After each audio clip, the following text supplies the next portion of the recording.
Olá pessoal, oração da madrugada, agora são 4 horas e 29 minutos. Você que está por aqui, eu posso ajudar você. E como é que eu faço isto? Basta você escrever aqui embaixo nos comentários a sua questão, o seu problema, e eu vou ajudar você com a oração. Fica até o final do vídeo, eu tenho uma surpresa para você. A oração da madrugada de hoje é no Salmo 104. Eu vou começar dar continuidade à oração com o Salmo 104, hoje, dos versos 5 ao 9, que dizem: Lançastes os fundamentos da terra para que ela não se abale em tempo nenhum. Tomaste o abismo por vestuário e a cobriste. As águas ficaram acima das montanhas. Com a tua repreensão, as águas fugiram com a voz do teu trovão, bateram em retirada. Elevaram-se os montes, desceram os vales, até o lugar que eles havia preparado. Puseste às águas divisas que não ultrapassarão, para que não voltem a cobrir a terra.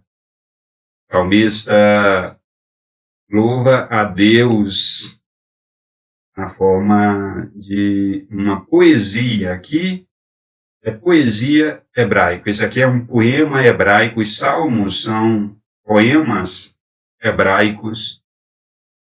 E o Salmo 104, quando ele começa o salmo, ele diz: bendiga a minha alma, ó Senhor.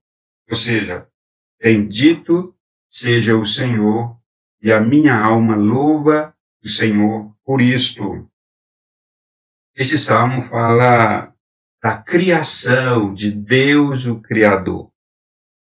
Deus, o Senhor, Criador dos céus e a terra, é um salmo necessário para os dias de hoje, porque vivemos um tempo e o criacionismo, que é a doutrina que ensina que Deus criou os céus e a terra e tudo que neles existem, essa doutrina está sendo negada, suplantada e está sendo combatida pelos modernos do nosso tempo. Então é necessário dizer que Deus é o Criador. Dos versos 1 a 4, o salmista descreve na forma de poema como foi que Deus criou a terra. Lindo, a forma com que o salmista faz essa descrição na forma de poema. Agora, dos versos 5 a 9, ele descreve como foi que Deus criou as águas, como é a criação das águas. Então vamos.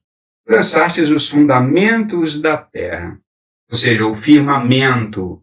Ele criou a terra e afirmou, e ela está firme, e ela não se abala, e ela tem o seu próprio curso, e a sua lei que a mantém como ela está há milhares de anos, para ela não se abalar em tempo nenhum.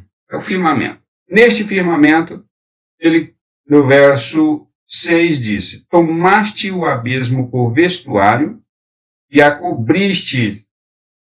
As águas ficaram acima das montanhas. E aqui ele já começa, depois de dizer que a terra é um firmamento, é um lugar firme, e que ela existe em meio a um abismo. Ele começa agora a descrever as águas. E ele diz que as águas ficaram acima das montanhas.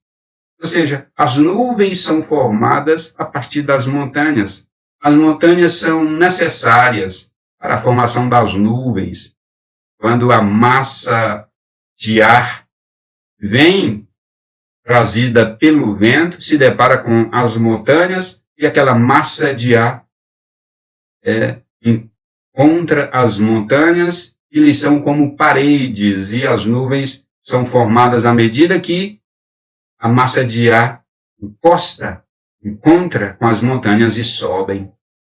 Você pode ver nas montanhas a formação, aquelas nuvens É lindo ver a formação das nuvens a partir das montanhas.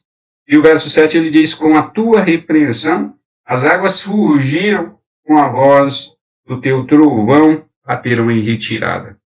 Ele já está falando da nuvem formada e dos trovões, do movimento, da movimentação das nuvens e dos trovões, dos relâmpagos. E o verso 8, elevaram-se os montes, desceram os vales até o lugar em que havia preparado. Agora no verso 8 ele fala da chuva que cai sobre a terra. E o verso 9, puseste as águas divisas que não ultrapassarão para que não voltem a cobrir a terra. Ele diz que a chuva tem um limite, ela não passa para que toda a terra não venha a ser coberta pelas águas, assim como aconteceu no dilúvio. Essa é a descrição na forma de poema que o salmista louva a Deus a respeito da formação das nuvens, da chuva que cai sobre a terra e também dos limites da quantidade de água que deve cair sobre a terra. Louvado seja a Deus, louvado seja o Senhor Deus por isto. O salmista escreveu este poema em um tempo em que a nação de Israel estava muito envolvida com a idolatria a Baal. Como eu já disse no vídeo anterior, que Baal era o deus dos cananeus, dos povos cananitas que habitavam em torno de Israel. E Baal era um deus adorado por todos, e a idolatria a Baal entrou em Israel. Para os povos ali da região de Canaã, Baal era o deus da fertilidade. Ele era responsável pelas chuvas, ele era responsável pela a boa colheita. Então, plantava-se, esperava-se a boa colheita, mas eles cultuavam Baal para que houvesse chuva e eles pudessem ter boas colheitas. E Baal, portanto, era o Deus buscado e adorado para que eles tivessem sucesso na agricultura. Só lembrando que os povos antigos, uma das principais fontes de renda e de trabalho do povo, dos povos antigos, eram a plantação, era a lavoura, e eles precisavam de chuva para que pudesse a terra produzir o alimento. Para eles, Baal era o Deus, ele era o Deus filho de Dagon. Quando nós lemos sobre Dagon na Bíblia, que é o dragão, Satanás é o dragão. Portanto, Baal é o filho de Satanás, mas que era adorado pelos povos cananeus, e tal adoração entrou em Israel, e a nação, o povo passou a adorar Baal, o filho de Satanás, e era muito cultuado pelos filisteus e por outros povos ali da terra de Canaã. E Deus não estava satisfeito com isto, o povo sofria por causa disto, esta idolatria a Baal entrou e arrasou com o povo, com a nação de Israel. E o salmista escreve exatamente em um tempo em que o povo estava afundado na idolatria a Baal, e é por isso que ele escreve fazendo a descrição aqui de que o Senhor Deus, não Baal, é o Senhor Deus que é o responsável pela chuva, é o Senhor Deus das Escrituras que manda chuva, que rega a terra, e a descrição aqui é simplesmente fantástica e maravilhosa, faz a gente se alegrar. Eu vou orar agora. Como eu prometi a você lá no início, a surpresa que eu tenho para você é que eu vou orar pela sua vida. Senhor Deus, no nome de Jesus Cristo, eu oro pelas pessoas que ficaram até o final do vídeo, como eu prometi lá no começo. Eu oro para que o Senhor as abençoe nas suas lutas, nas suas dificuldades, problemas pessoais, problemas financeiros, problemas com filhos, problemas de relacionamento, seja qual for a situação de dificuldade que estejam passando, eu oro nesse momento para que o Senhor as abençoe e as ajude e canalize a vida delas para buscar o Senhor e obedecer a sua palavra e rejeite qualquer forma de Baal que esteja na vida delas, que esteja no mundo, que esteja no país, que esteja na igreja, qualquer uma das formas de Baal introduzidas no meio do povo, e possam se distanciar e canalizar a sua adoração e a sua busca e obediência somente ao Senhor Deus das Escrituras Sagradas.